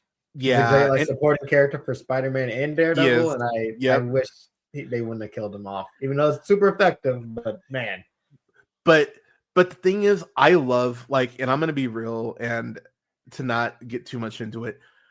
That's how you need to live. Like, he knew what was coming. Like, he knew his goose was cooked, and he sat there. He didn't show fear. He told Fisk off to his face, which I'm just like, dude, that, like, the stones that fucking takes is insane. But yeah, to your point, Brandon, I was fucking heartbroken when he got killed. Continuing here, I love the fact they introduced Heather Glenn, who is actually a love interest of Matt's from the original comics. I love the fact she's a therapist. I really like that angle that they're taking, and the fact she's being the therapist for Vanessa and Fisk. And the fact they have her sign an NDA immediately, which just makes me go, uh-oh, what shit is she gonna find out? Like what shit is she gonna learn about the two of them that's gonna put her in his crosshairs? Because that shit's coming. Like, she's gonna end up she's gonna end up in the crosshairs here. A couple other things I want to point out. I love that the shot in the face by Echo that explains the absence from Vanessa, which gives him a reason to probably go after Echo, even though she's not in New York. Like that story is clearly not done. The 5 families being brought back, like that empire has grown in Fisk's absence, including the tracksuit mafia getting a shout out, which I was like, oh shit, let's go. So they're still active. Oh god, there was one other thing I wanted to point out. So we talked about it. But the violence in here, it's so tragic at the end of season 2 because Matt is doing his job, and again, you kind of said it's a season 1 plot, and you're 1,000% right, because there is this witness that the cops realize, oh shit, you're the one that could go ahead and actually say that this cop, that this cop was dirty. So they go to his apartment. They're just like, we're gonna just kill him like it's nothing. Which, again, y'all, like, way more timely than it has any right to be. And Matt, again, using his senses, is like, oh shit. So he gets up there and is and he's so cool about it. He's just like, oh yeah, he's not here. like I know where he is. And I will just say too, these cops, like, they're already pieces of shit. But to punch a blind person and be like laughing about it, it's like, wow, like he just told you he was blind, and you're just like, oh cool, this will make it easier to kill you. And and I love how Matt is begging. He's like, you guys don't want to do this. Like, please don't make me fuck your world up. And like he's begging them, like, do not make me do this. And the moment he pulls the gun, it's over. And he breaks the guy's foot. Like, when I saw the bone come out, I was like, God damn! Like, I was like, oh shit. That was absurd. Like, I was like, yes. And again, this is the sick horror part of me. I was like, yes, get him. And the way he spikes this guy on his head, that is one of the most brutal kills I've seen in a minute. Like there is no give. There is no. So you do think he murdered the 2 cops? Maybe that last one, that last guy's a goner. Yeah, that last guy's a goner. Like that reminded me of the fucking warehouse kill in BVS where the guy lands on his neck, and I'm like, there's no way he's not dead. Yeah, I'm like he's dead. Like, yeah, he's either dead or like not moving for the rest of his life. Yeah, or he's a vegetable. Who's the guy that got ketchup packet into the fridge there? That was pretty cool. That guy. Like that's brain damage. Best case scenario. Man. Like Matt killed one of those people at best. Do you think it's because he's out of practice of showing restraint, or? I think it's because I think he didn't want to show restraint. Yeah, I think. What should he do next? Because that's where we get our thanks for watching the premiere cutoff. Should he call if he calls someone? I wouldn't say. I 100% believe that they'd be all like, "Oh my gosh, what happened? Did a vigilante show up, Mr. Murdock? Because surely a blind lawyer couldn't defend himself from anybody. Yeah, because that's just the world he lives in, the world we all live in, honestly. Yeah. But and even if the cop or does he just leave and be like, "Well, good luck to whoever finds you, boys"? I'll be real. I leave. I just straight up leave. Like, I'll be because I think you'll know, like if you've ever done like a concert or like a play or something like that, that kind of gets you that amped. You kind of have that come down period where you have to like decompress and like let the adrenaline like run off, like, kind of like siphon itself off. Dude, I'm going to a 24-hour diner after that. I'm getting like steak and eggs, and I'm just like and I'm trying to decompress because he hasn't had to be that violent in like since Foggy died. So that's a special like at least a year. Yeah. So that's a special itch that and it calls back to what Fisk said in the diner where he's like, it's hard for us to deny our violent nature. And there are multiple points in episode 1 and 2 that I love where Matt kind of has this like twitch you just see his hand like slightly move, or you just see the way he like almost like has to take a deep breath and like keep himself from like when he's on the stand, given the whole reason why Bullseye should be behind bars, and there's this pause that he gives, you can feel him in real time basically stop just short of saying fuck this guy. like he has to recompose, and you're just like, wow, he's holding it together by like bits of string at this point, his psyche. And so when he snaps like that and lets off that insane yell, like that yell was like primal. I was like, oh shit, like this is like y'all have like what y'all have done is not a good thing. I think it's such a fascinating conversation, and I think it's going to be very interesting to see how Matt moves forward. I mean, obviously he's putting on the suit back on, which, you know, yay, but I give them props to the fact that this is an 8-episode season, and there's only is it 9? I think it's 9. Yeah. Oh, perfect. IMDb's been wrong before, but yeah, right now they're saying 9, I believe. They're saying 9. Okay, well hot damn, that's even better. But one Daredevil moment in 2 episodes, like that's pretty impressive. That restraint, because I'll admit I kind of expected them to be like, all right, in episode 1, episode 2, Daredevil, let's go, and it's like, no, they actually like they're like, no, we're gonna kind of build back.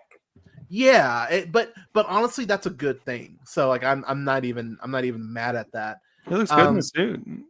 He like Charlie. Is this a new suit that we've seen so far? So it kind of looks a little good. New, but you know, remember at the during She-Hulk, they said that he had some new suits made, which would make sense as far as why he's got multiples, because you saw in the trailer there's at least 3 that he has, including the one from She-Hulk, which is the yellow version. The ketchup and mustard is very cool. Which I want to see I want to see the mustard suit again. I won't lie, I want to see that. But going through just a few Easter eggs here real quick before we get to our final thoughts and kind of wrap this up.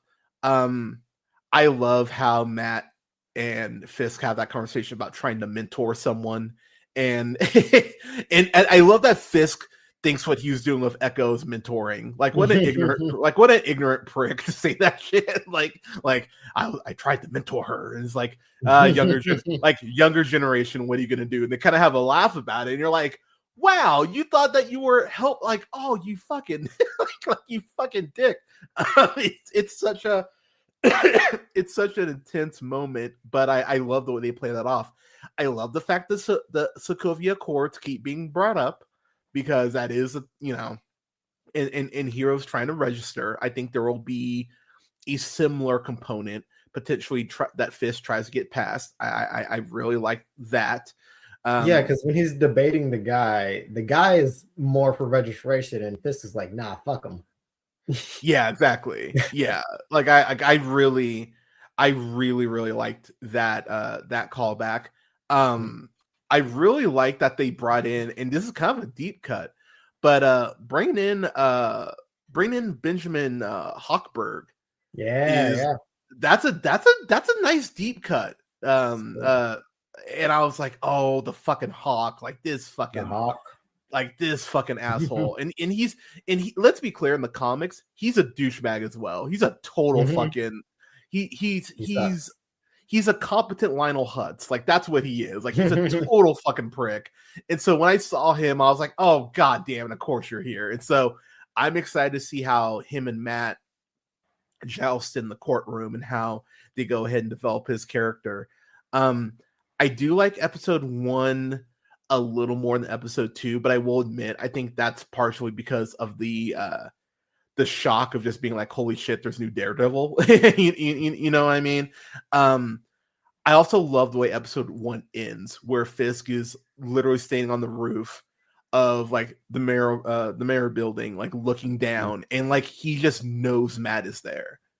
And you see Matt looking up, like knowing Fisk is there, and you get that shot of like the red light, and it cuts his face directly in half, and I was just like, oh fuck to the yes. I was like, yep, this is like, we're doing this again.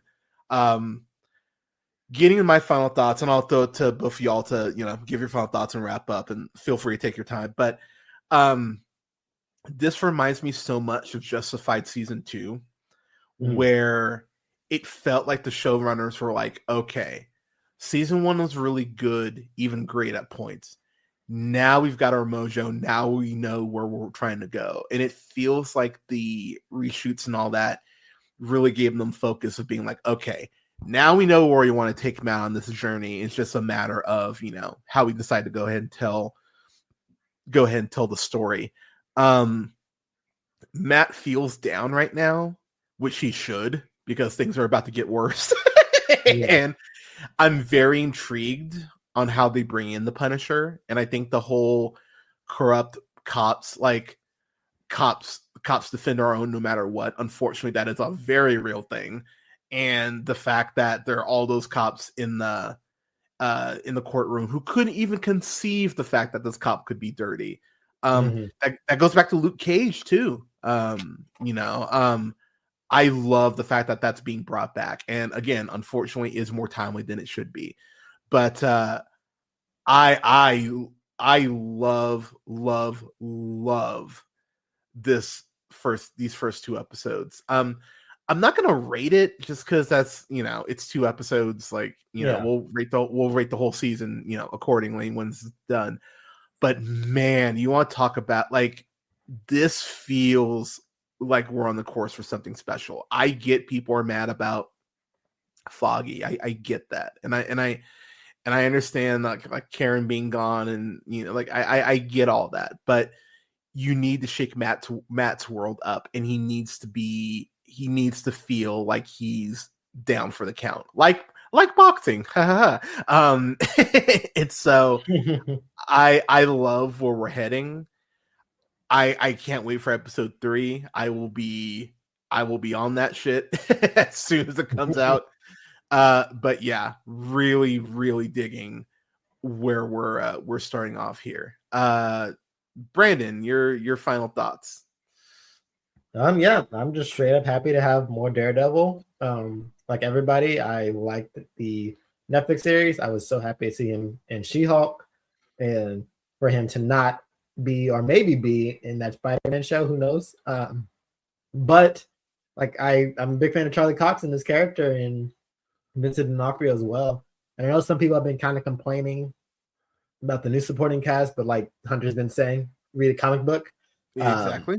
I like I like Kristen McDuffie. I like her character in the comics. So I'm excited to see where she goes, especially since she's Matt's new partner in law. Matt's old cop friend Cherry feels like a Jonathan Banks character. Yes, in the best very way. much. Yeah. Very much giving some Mike vibes, but yeah, I'm liking where this is going. Like you said, the first episode kind of feels like a return to form and like shaking up the status quo. And while episode 2 may seem a little slower, I still like where she's going with the political and lawyer stuff. Like that scene with Kingpin kind of blackmailing the commissioner to stay on is great. That shit. Oh man, yeah, that was real good stuff. I was like, it's not exactly super slimy, evil Kingpin stuff yet, but he's getting there. It's just slimy enough though. Like, and he's been in office for like a day. Right? Exactly. He's already You're like, oh no, like that. Yeah, exactly. But yeah, like a part that I didn't expect to like about this so much, I guess, is how lived in New York this is. I kind of like the BB Urich spots. With like her talking to the civilians, like kind of reminded me of the first Spider-Man movie when they're like asking the civilians what they think of Spider-Man. Just bringing it all back to the people, which is what the heroes care about in the end is fun. Yeah, but yeah, I'm enjoying this. I'm excited to see where it goes. Excited to see Matt's journey, like back to getting into the Daredevil suit, because he's gonna struggle. That's what Matt does. He struggles. But big fan of the White Tiger stuff so far. Like I'm liking that. Especially in episode 2 kind of felt like a very comic booky, very She-Hulky almost, where he's like, when he finds out that he's White Tiger, he's like, it shouldn't matter. Like if my client is a vigilante, he wasn't in the vigilante clothes when the incident happened, so it doesn't matter. And he's right. I really like he's that 1,000% correct. Yeah. So I'm excited to see where it goes. I like that the second episode did have like the in memoriam or like in tribute to the actor who plays Hector, because he did pass away of cancer. Which that was so tragic to see. Like R.I.P. man. Yeah. But and I'm liking where it's going. I'm liking the setup, the new characters, and just the possibilities of Matt Murdock back on the street on the law. Yeah, hell yeah. Canada, your final thoughts, sir. Yeah, it was fun having a reason to watch this. Usually I wouldn't, because like I said before, these are such depressing stories. And it opens up what seemingly affected a lot of people with Foggy, not making it past the opening credits. And it's very sad to see. It's been really depressing, the 2 episodes, to see 2 men, Wilson Fisk and Matt Murdock, crumbled into pieces. And 2 episodes so far in the contest of rebuilding yourself and moving on, Fisk is winning. And that's a bummer, guys. It is. It's a big bummer. Yeah. It's also very compelling storytelling. Like, man, that and the final closer of episode 2, that really hurts his case a lot. But then again, maybe it doesn't. Yeah, because literally cops were willing to assassinate someone. They're gonna ask the cops, why were you there and who did you get beat up by? Big lawyer brain to work that into his case. Seeing how all that played out, I liked how there's no black or white to is vigilantism bad. Like, that incident was very much shades of gray. Like, oh shit, dude tried to help someone out, and now a train has to file a regulations report. It is a messy situation, but imagine being the one driving that train. You're like, what the fuck? That should be a Marvel, one of those Marvel shorts, like the guy like getting ready for his day, and then the train. And he's like a one shot, and it. Yeah, I'd watch that. Yeah, that's it. But yeah. I'll probably watch the rest now, because it is a very compelling story. I'm usually burned out pretty easily by Marvel stuff, especially at the rate of which it's put out. Oh yeah, I did like Agatha a lot. This year, man, Marvel's hitting you with like 6 things this year. Yeah. And I'll probably watch at least 3 of them. Yeah, and I've explained this hypocrisy to both of you. Like, you have. At one point, I'm like, "Oh man, Marvel! These Disney shows, they're like, buy our stuff, just buy our stuff. That's all I'm hearing." But also, I do buy their stuff. I buy their stuff all the time.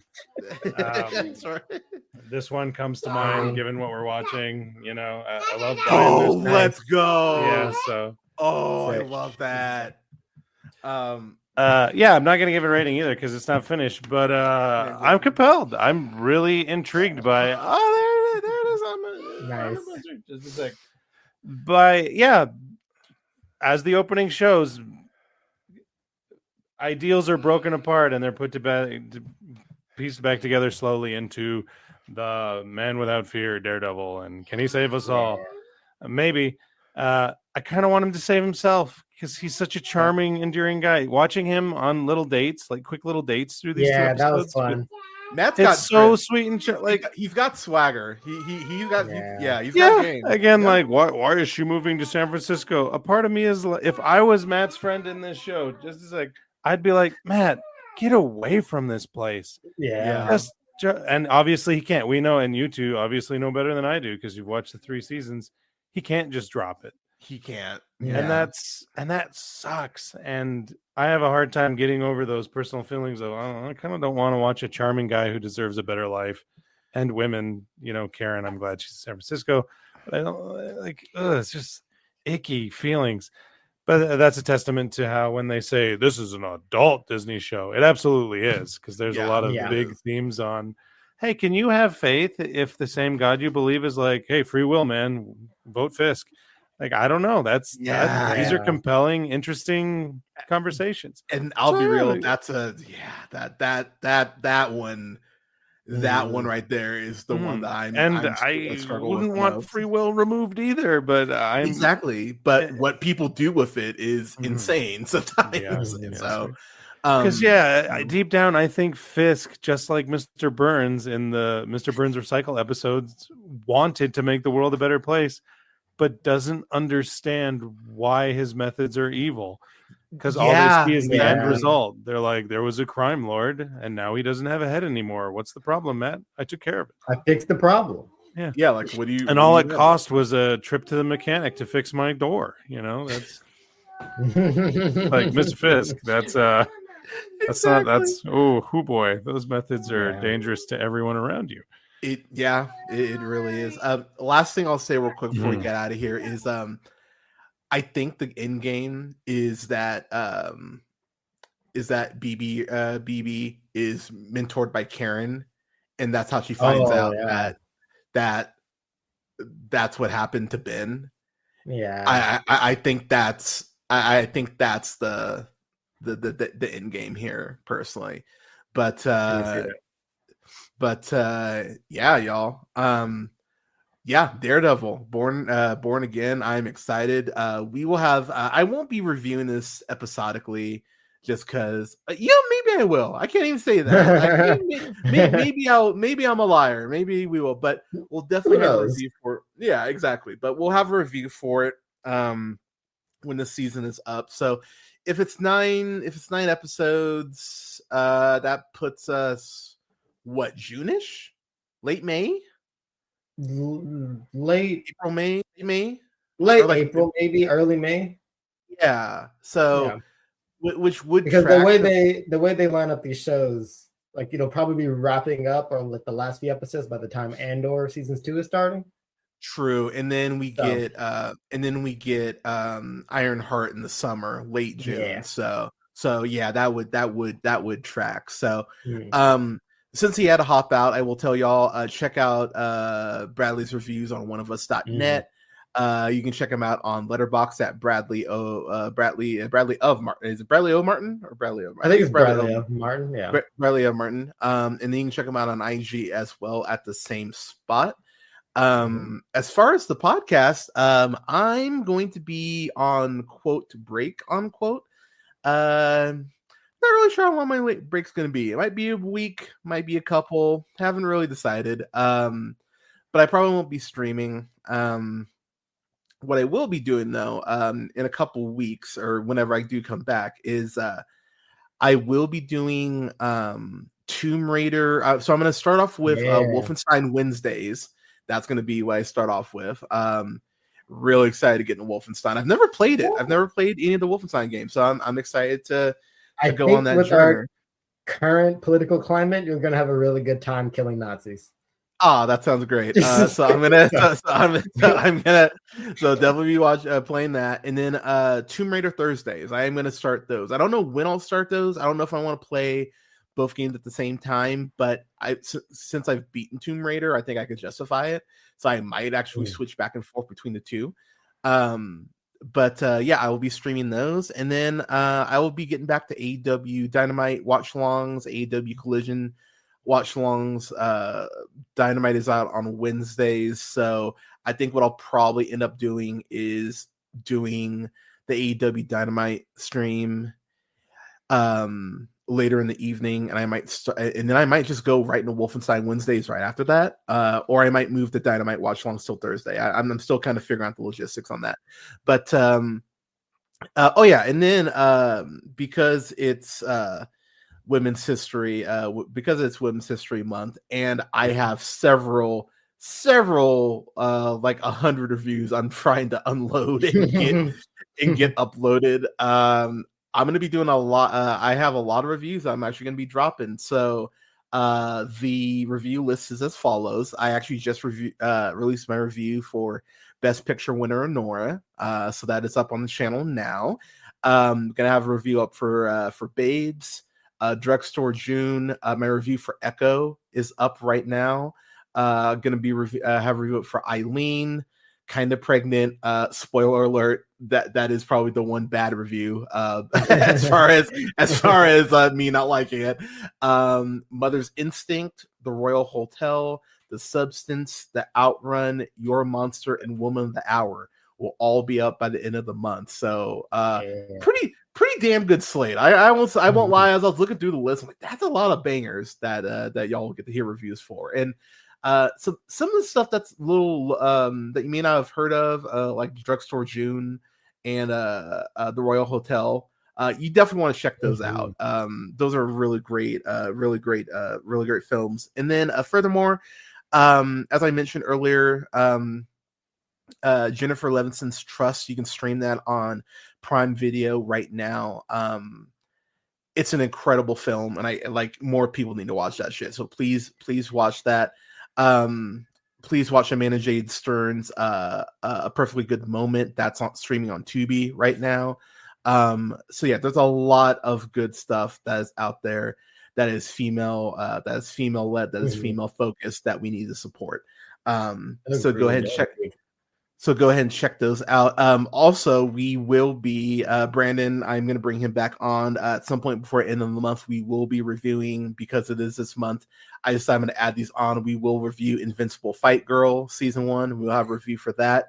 And we will review the second part of Moon Girl and Devil Dinosaur Season 2. So we will, I'm going to really space both of those out because I don't want to zoom through them. So that'll probably be later on in the month, but yeah, we're gonna be reviewing those two as well, because those are two shows that need to be highlighted. So, awesome. Brandon, oh yeah, shit, where you can find me? God damn it, should yeah, podcast.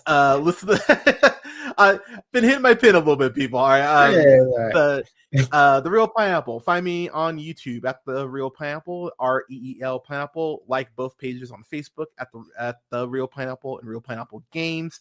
Follow me on Twitch at twitch.tv/therealpineapple.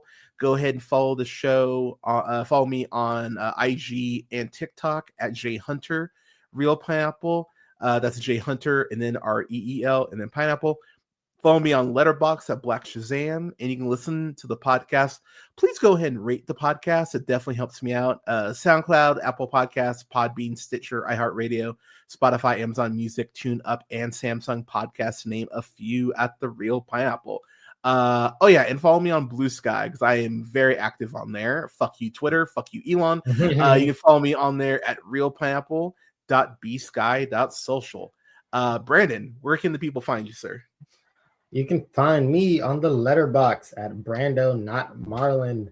That's what I am going by on there, and I'm recently kind of still doing some 2024 catch up, while also, like Hunter said, like watching a lot more female-centered movies, female-led, female-directed, and just recently I saw the TV Glow, and I think everybody just needs to check that out if you haven't. I do need to. I think I'm going to save that for Pride Month, but that's perfect as well. But it's just one of those movies that just stuck with me. But that's what I'm doing there. All right, y'all. Now, if you excuse me, I'm gonna go get some food because I am starving. It's almost 1:00. Brandon, let me know if you want to get your rivals on later. I was gonna say the same thing. Boom, there you go. See, people. And I will just say, real quick in closing. I know the world is scary right now, y'all. I get it. Please know that if you are a member of the LGBTQ community, if you're a woman, if you're a person of color, this is a safe space for y'all. I can't promise we'll always get it right, but I can promise we'll always be here for y'all. So please check in on your people. Please take care of each other. Give someone a hug. Give someone a compliment. We will get through this together, y'all. It feels kind of gross to use the finishing line, so I won't. But I'll just say, please take care of yourselves, and we will talk to you soon. Brandon, as always, thank you so much for being on, and take care of yourselves, y'all. We'll talk to you soon. Cheers.